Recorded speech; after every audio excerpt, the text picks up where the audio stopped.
हरे कृष्णा।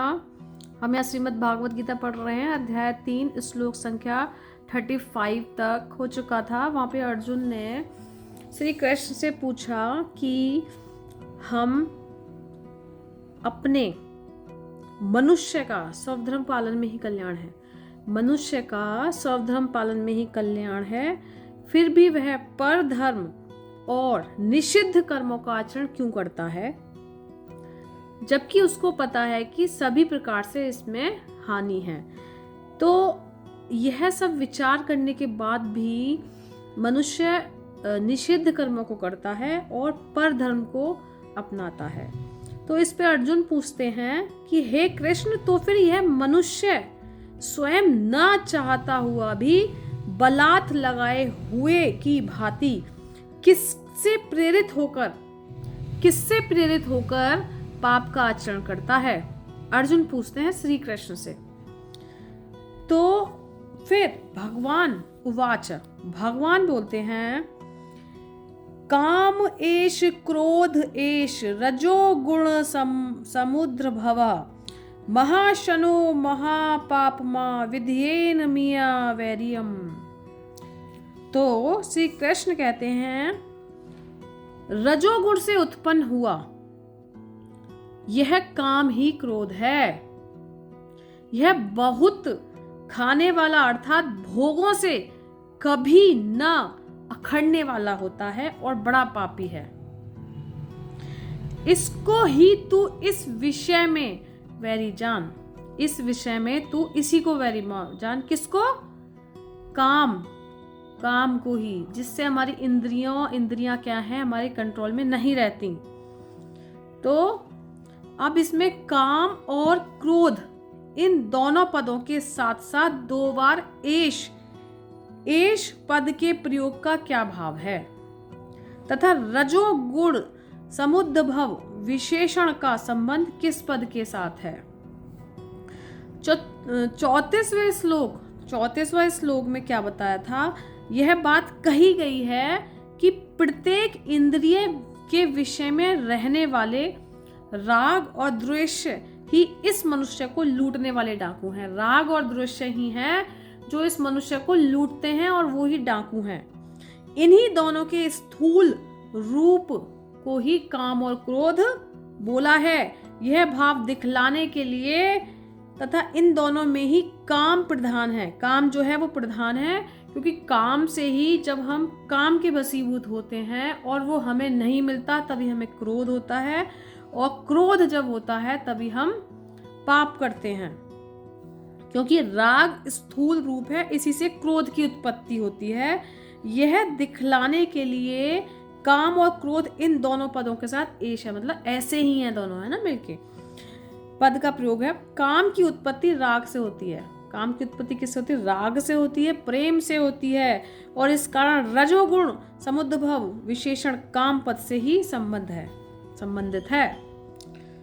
ठीक है। तो काम को महापापा, काम को क्या बोला है? महापापमा यानी बड़ा पापी कहने का क्या भाव है काम को?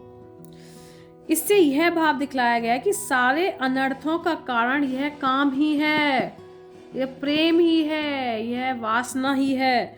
न तो मनुष्य को बिना इच्छा पापों में नियुक्त करने वाला न तो प्रारब्ध है और न ईश्वर ही है, यह काम ही है।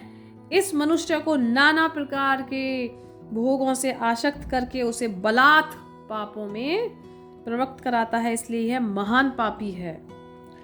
इसी को तू इस विषय में बैरी जान। इस कथन का प्रकार भाव है किसको बैरी जान? काम को। इससे यह भाव दिखलाया गया है कि जैसे हमें जबरदस्ती ऐसी स्थिति में ले जाएं कि जिसका परिणाम महान दुख और मृत्यु हो, उसको अपना शत्रु समझना चाहिए। यथासंभव शीघ्र उसका नाश कर देना चाहिए। हमारे शत्रु का हमें नाश कर देना चाहिए। यह काम मनुष्य को उसकी इच्छा के बिना ही जबरदस्ती पापों में लगाकर उसे जन्म मरण रूप और नरक भोग रूप महान दुखों का भागी बनाता है। अतः कल्याण मार्ग में इसी को अपना महान शत्रु समझना चाहिए। ईश्वर तो परम दयालु हैं और प्राणियों के सुहृद हैं। वे किसी को पापों में कैसे नियुक्त कर सकते हैं। और प्रारब्ध पूर्व कर्मों के भोग का नाम है। प्रारब्ध क्या है? पूर्व कृत कर्मों के जो भोग हैं उसका नाम है। जो हमारे भाग्य है, प्रारब्ध है, वो लिखा हुआ है, वो क्या है? हमारे पूर्व जन्मों के कर्मों का फल है। उसमें किसी को पाप में प्रवृत्त करने की शक्ति नहीं है। उसमें जो है किसी को पाप में प्रवृत्त करने की शक्ति नहीं। अतः पापों से प्रवृत्त करने वाला वैरी दूसरा कोई नहीं। यह सिर्फ क्या है? काम हमारा शत्रु है। तो इसमें क्या है? प्रभुपाद जी कहते हैं जब जीवात्मा भौतिक सृष्टि के संपर्क में आती है, जीवात्मा क्या है? हम लोग भौतिक सृष्टि के संपर्क में आते हैं तो उसका शाश्वत कृष्ण प्रेम रजोगुण की संगति से काम में परिणत हो जाता है। अब देखो, रजोगुण जो है जो वेरी नेसेसरी है, क्योंकि अगर हम रजोगुण क्या होता है? जो हम काम कर, जैसे कि हमारा जो दैनिक क्रिया है वो आती है रजोगुण में जो अच्छे लोग होते हैं रजोगुण को सतोगुण में ट्रांसफर करने की कोशिश करते हैं, और कुछ लोग रजोगुण को तमोगुण में ट्रांसफर करने की कोशिश करते हैं। तो हमें रजोगुण को बैलेंस ऐसे करना है कि हम सतोगुण की साइड मूव करें। सतोगुण की साइड मूव कैसे करेंगे? जब हम श्री कृष्ण से समर्पित होंगे तो प्रेम रजोगुण की संगति से काम में परिणत हो जाता है। प्रेम जो है वो रजोगुण की संगति से काम में परिणत हो जाता है, अथवा दूसरे शब्दों में ईश्वर प्रेम का भाव काम में उसी तरह बदल जाता है जिस तरह इमली, सुन रहे हो, इमली के संसर्ग से दूध दही में बदल जाता है। और जब काम की संतुष्टि नहीं होती तो यह क्रोध में परिणत हो जाता है। जब हमारी वासना पूरी नहीं होती तो वो किस में बदल जाता है? वो क्रोध में बदल जाता है। और क्रोध मोह में, और मोह इस संसार में निरंतर बना रहता है। अतः जीवात्मा का सबसे बड़ा शत्रु क्या है? काम है। और यह काम ही है जो विशुद्ध जीवात्मा का इस संसार में फंसे रहने के लिए प्रेरित करता है। क्रोध तमोगुण का प्राकृत है। क्रोध, काम की वासना हुई, क्रोध आया, और क्रोध से ही क्या होता है? हम तमोगुण का प्राकट्य करते हैं, मार धार, है ना मारपीट, ये सब चीज करते हैं, तमोगुण का प्राकट्य है। और ये गुण अपने आप को क्रोध तथा अन्य रूपों में प्रकट करते हैं। अतः यदि रहने तथा कार्य करने की विधियों का रजोगुण और तमोगुण में ना गिनने देकर सतोगुण तक ऊपर उठाया जाए तो मनुष्य को क्रोध में पतित होने से आध्यात्मिक आसक्ति के द्वारा बचाया जा सकता है। आध्यात्मिक आसक्ति के द्वारा उसको बचाया जा सकता है। अपने नित्य वर्धमान चिदानंद के लिए भगवान ने अपने आप को अनेक रूपों में विस्तारित कर लिया है, और जीवात्मा उनके इस चिदानंद के ही अंश हैं। उनको भी आंशिक स्वतंत्रता प्राप्त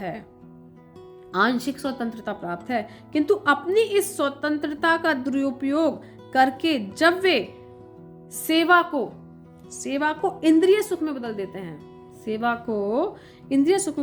हैं, तो वे काम की चपेट में आ जाती हैं। क्या सुख जो हमें स्वतंत्रता मिली होती है वो अगर इंद्रियों की चपेट में आ जाती है तो वो है काम।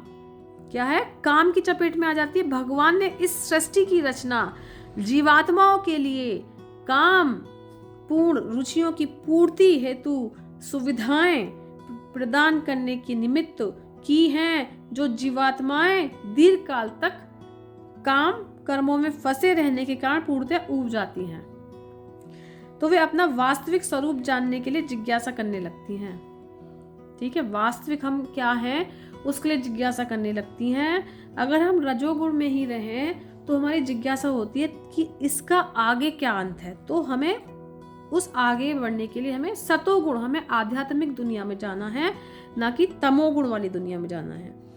यही जिज्ञासा वेदांत सूत्र का प्रारंभ है, जिसमें यह कहा गया है कि अथातो ब्रह्म जिज्ञासा, मनुष्य को परम तत्व की जिज्ञासा करनी चाहिए। और इस परम तत्व की परिभाषा श्रीमद् भागवत में इस प्रकार की गई है, जन्म आद्यस्य यथो अन्वयादिरतक्ष, सारी वस्तुओं का उद्गम पर ब्रह्मा है, अतः काम का उद्गम भी पर ब्रह्मा से हुआ है, काम का उद्गम भी पर ब्रह्मा से हुआ है। अत्यधिक काम को भगवत प्रेम में या कृष्ण भावना में परिणत कर दिया जाए, या दूसरे शब्दों में कृष्ण के लिए सारी इच्छाएं हो, तो काम तथा क्रोध दोनों ही आध्यात्मिक बन जाते हैं।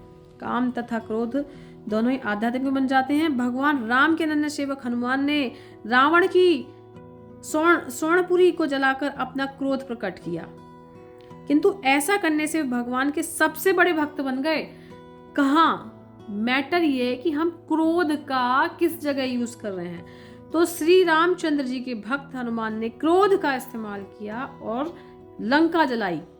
गुस्सा क्यों आया था उनको गुस्सा इसलिए आया था क्योंकि उनके पूंछ में आग लगा रहे थे। तो उन्होंने क्या किया, क्रोध का उपयोग करके रावण की लंका को जला दिया। किंतु ऐसा करने से भगवान के सबसे बड़े भक्त यहाँ पर भी श्री कृष्ण अर्जुन को प्रेरित करते हैं कि वह शत्रुओं पर अपना क्रोध भगवान को प्रश्न करने के लिए करें।